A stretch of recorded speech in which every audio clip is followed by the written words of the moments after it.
Всем привет! Добро пожаловать на канал «Наши круизы и путешествия». А для тех, кто здесь впервые, меня зовут Марина.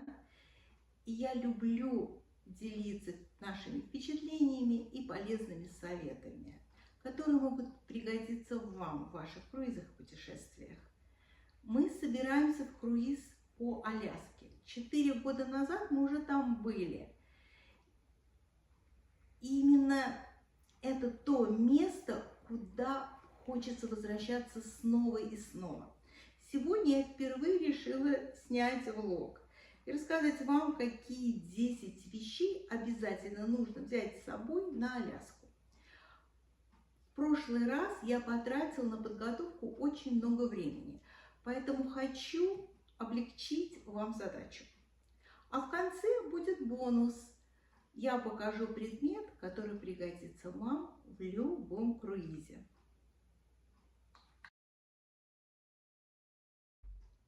Все вещи можно купить на Амазоне.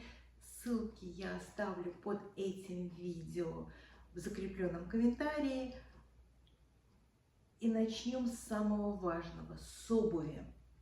Итак, номер 1. Водонепроницаемые ботинки или кроссовки. Совет. Если вы их купите, обязательно поносите их дома, чтобы потом не было дискомфорта. Меня эти ботинки буквально спасли от проливного дождя. Но, честно говоря, после Аляски я их ни разу не надела. Мы живем в Техасе, у нас здесь совсем другая зима. Если вы не хотите покупать обувь ради одной поездки, есть альтернатива. Итак, предмет номер 2. Спрей для защиты от воды. Outdoor Water Shield. Им нужно обработать обувь заранее, и он помогает защитить ее от промокания. Номер 3. Утепленная жилетка. Она складывается в маленький мешочек, почти не занимает места, но пользы от нее очень много. Мы носили такие жилетки каждый день.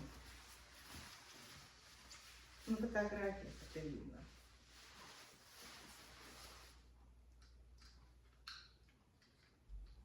Номер 4. Утепленная дутая куртка с капюшоном. Она тоже складывается в компактный мешочек. В прошлый раз я брала пальто, но занимает больше места. В этот раз хочу взять куртку. Пальто, может быть, тоже возьму, если оно поместится в чемодан. А это вот Павла куртка. Он ее тоже носил, и она ему очень даже пригодилась.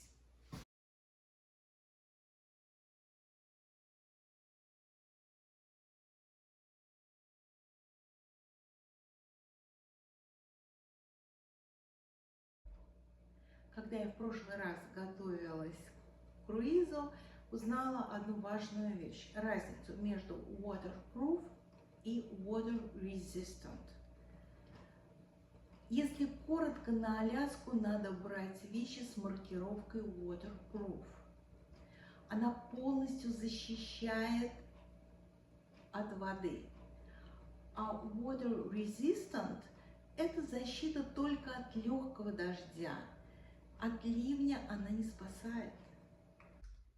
У меня тогда была обычная ветровка, потому что я рассчитывала на помощь предмета номер 5, о существовании которого я до той поездки даже не знала. Это ветроустойчивый зонт Windproof Umbrella. Он сделан из водоотталкивающего материала. И если даже его вывернет наружу, его просто надо сложить, и он не ломается. Ребята, он реально работает, проверено на себе.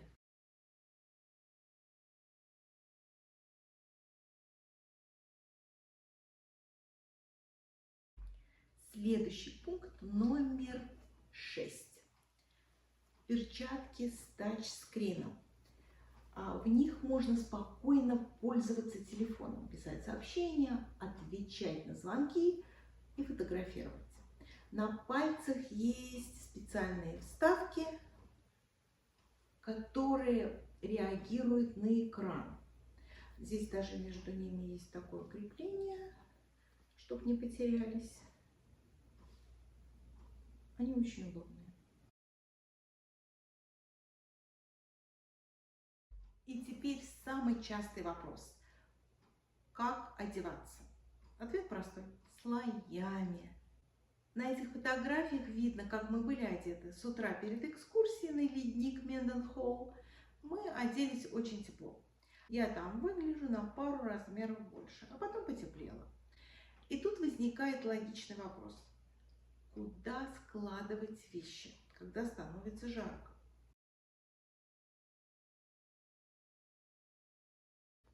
Для этого есть предмет номер 7. Очень маленькая сумка, которая быстро превращается в полноценный рюкзак объемом до 40 литров. Я раньше не знала, что рюкзаки измеряются в литрах.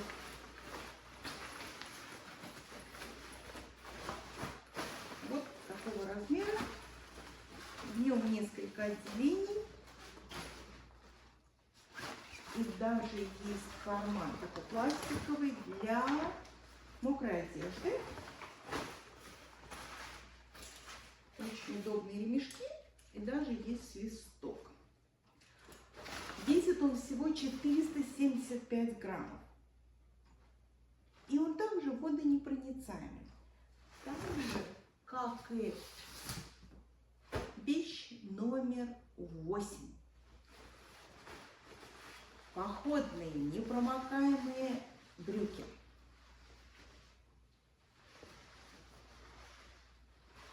Изготовленные из специальной водоотталкивающей ткани.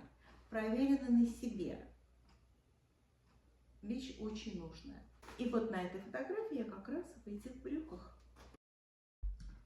Под номером 9 носки с влагоотводящими свойствами. Moisture Wicking Socks. Они мягкие, теплые и быстро высыхают.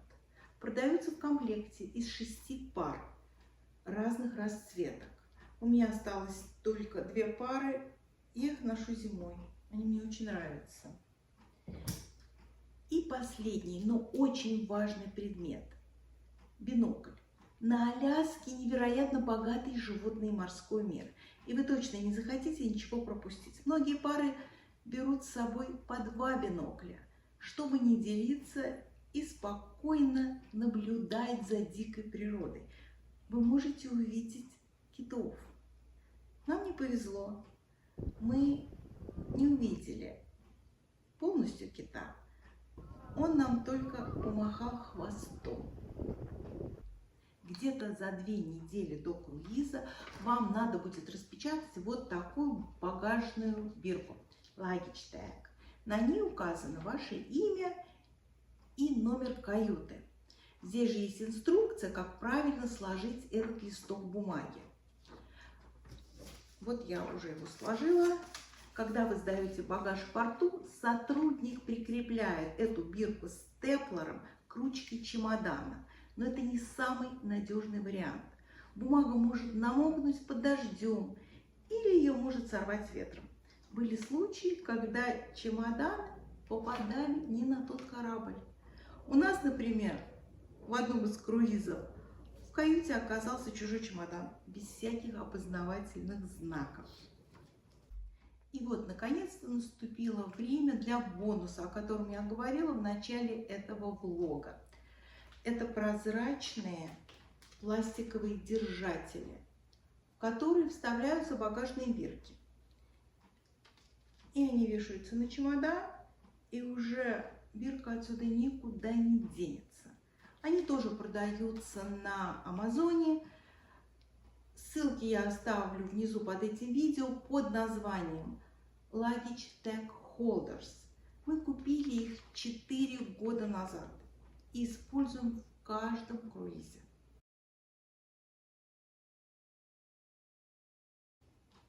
У меня есть рекомендация по поводу этих держателей. Крепить их нужно на чемодан только в порту. Если вам предстоит перелет, ни в коем случае не вешайте их на чемоданы. При транспортировке пластиковый держатель может потеряться или повредиться.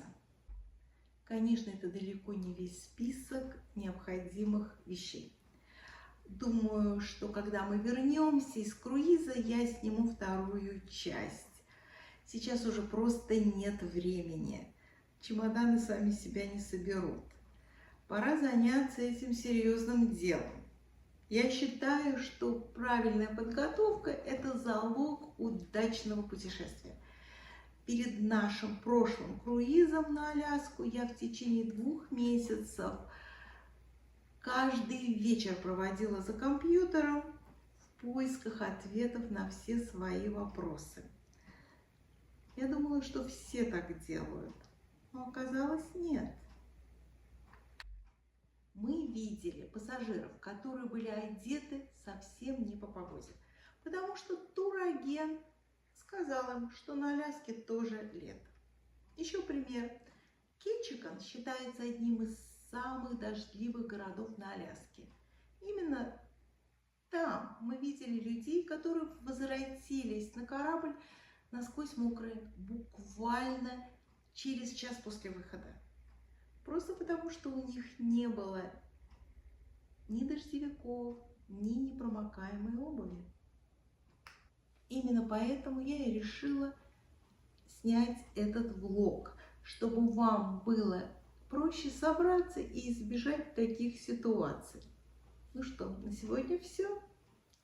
Если этот ролик вам понравился и оказался полезным, поставьте лайк. Это очень помогает развитию канала. А если у вас есть советы или вопросы, пишите в комментариях. Я с удовольствием на них отвечу. Всем пока! Увидимся на Аляске!